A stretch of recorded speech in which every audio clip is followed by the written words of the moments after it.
Hello all, welcome back to our channel. ఈరోజు నేను వ్యుత్పత్తి అర్థాలు పెడుతున్నానండి. 8th 9th 10th ఎక్కడైనా ఒక నోట్స్లో రాసుకోండి.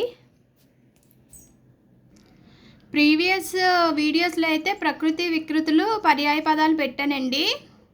8th 9th 10th పర్యాయ పదాలు, 1 to 10th ప్రకృతి వికృతులు అయితే పెట్టాను. ఇప్పుడు 8th క్లాసు వ్యుత్పత్తి అర్థాలు పెడుతున్నాను. నోట్స్లో రాసుకోండి.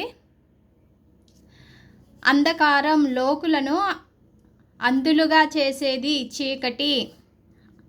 అనలుడు, లోకమునకు జీవనాధారమైన వాడు అగ్ని. అనిమిషులు, రెప్పపాటు లేనివారు దేవతలు. అనిలుడు, ప్రాణులకు జీవనాధారమైన వాడు వాయువు. అనిలుడు, ప్రాణులకు జీవనాధారమైన వాడు వాయువు.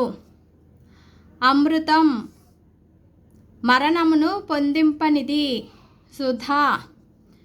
ఇతిహాసం, ఇలా జరిగిందని చెప్పేది తొల్లిటి కథ.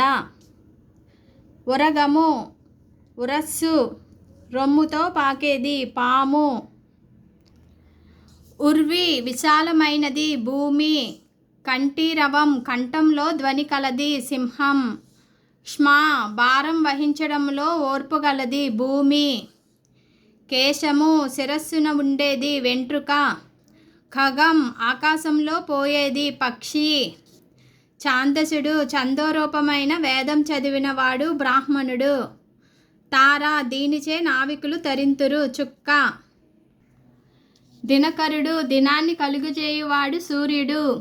ధరణి, సమస్తాన్ని ధరించునది భూమి. నందనుడు, సంతసమును కలిగించువాడు కొడుకు. భూజము, భూమి నుండి పుట్టినది చెట్టు.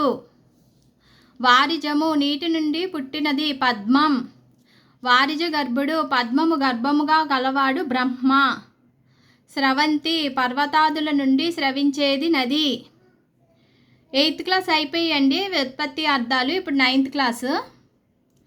అంబుజనాథుడు, పద్మం నాభియందు కలవాడు విష్ణువు. అకూపారం, కుశ్చితము గాని దరిగలిగినది సముద్రం. కుశ్చితము గాని దరి కలిగినది సముద్రం. అక్షరం, నాశనం లేనిది వర్ణం పరబ్రహ్మం. అతిథి, తిథి వారం నిమిషాలు నియమాలు లేకుండా ఇంటికి భోజనానికి వచ్చేవాడు ఆగంతుకుడు. ఆత్మజుడు, తన వల్ల పుట్టినవాడు కుమారుడు. క్ష్మాపాలుడు, భూమిని పాలించేవాడు రాజు. ఖగం, ఆకాశంలో సంచరించేది పక్షి. గురువు, అజ్ఞానమనే అంధకారాన్ని పోగొట్టేవాడు. జలజాతం, నీటి నుండి పుట్టినది పద్మం. జలది, జలమును ధరించినది సముద్రం. దాశరథి, దశరథుని కుమారుడు రాముడు. మధువ్రతం, మధువు సేకరించడం వ్రతంగా కలిగినది తుమ్మెద. పంచాస్యం, వెడల్పైన ముఖం కలది సింహం.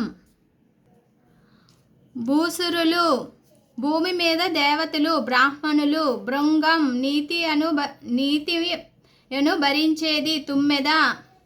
నీలిమను భరించేది తుమ్మెద. ధర, సమస్తాన్ని తనలో ధరించేది భూమి. దూర్జటి, భారమైన జడలు కలిగిన వాడు శివుడు. మౌక్తికం, ముత్యపు చిప్ప నుంచి విడువబడినది ముత్యం. శైలం, శిలలను తన యందు కలిగినది పర్వతం. హస్తి, హస్తం, తొండం కలది ఏనుగు. 9th క్లాస్ ఉత్పత్తి అర్థాలు అయ్యాయండి. ఇప్పుడు 10th క్లాసు. అంగన, శ్రేష్టమైన అవయవములు కలది స్త్రీ. అమృతం, మరణం పొందింపనిది సుధా. ఈశ్వరుడు, స్వభావం చేతనే ఐశ్వర్యం కలవాడు శివుడు. కరి, తొండం, కరము కలది ఏనుగు. గురువు, అంధకారము అనే అజ్ఞానము భేదించువాడు గురువు. చిత్రగ్రీవం, చిత్రమైన వివిధ వర్ణాలతో కూడిన కంఠం గలది పావురం. జరి కాలక్రమంలో స్వల్పమైపోయేది. ప్రవాహం తాపసుడు తపస్సు చేసేవాడు. ముని దేహుడు దేహము కలవాడు. ప్రాణి పతివ్రత పతిని సేవించుటయే నియమముగా కలిగినది. సాధ్వి పక్షి పక్షాలు రెక్కలు కలది. పిట్ట పవనజుడు పవనుని వలన వాయువునకు పుట్టినవాడు హనుమంతుడు. పార్వతి హిమవంతుడనే పర్వతరాజు కూతురు. పార్వతి పుత్రుడు పున్నామ నరకం నుండి తల్లిదండ్రులను రక్షించేవాడు. కుమారుడు పురంధ్రి గృహాన్ని ధరించేది. ఇల్లాలు భవాని భవుని శివుని భార్య. పార్వతి మిత్రుడు భూతాల పట్ల స్నేహం కలవాడు. సూర్యుడు మిత్రుడు సర్వభూతాల పట్ల స్నేహం కలవాడు. సూర్యుడు ముని మౌనం దాల్చి ఉండేవాడు. ఋషి మూషికం అన్నాదులను దొంగిలించేది. ఎలుక మోక్షం జీవుణ్ణి పాశం నుంచి విడిపించేది. ముక్తి వనజం వనం నీరులో పుట్టినది. పద్మం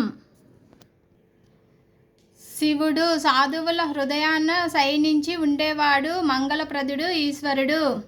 సన్యాసి సర్వము న్యాసం చేసినవాడు. సముద్రం చంద్రోదయం వలన ఎక్కువగా వృద్ధి పొందేది. వార్ధి 8th 9th 10th ఉత్పత్తి అర్థాలు అయిపోయాయండి. నెక్స్ట్ వీడియోలో మళ్ళీ కలుద్దాం. ఇవన్నీ ఎక్కడైనా రాసుకోండి. Bye friends.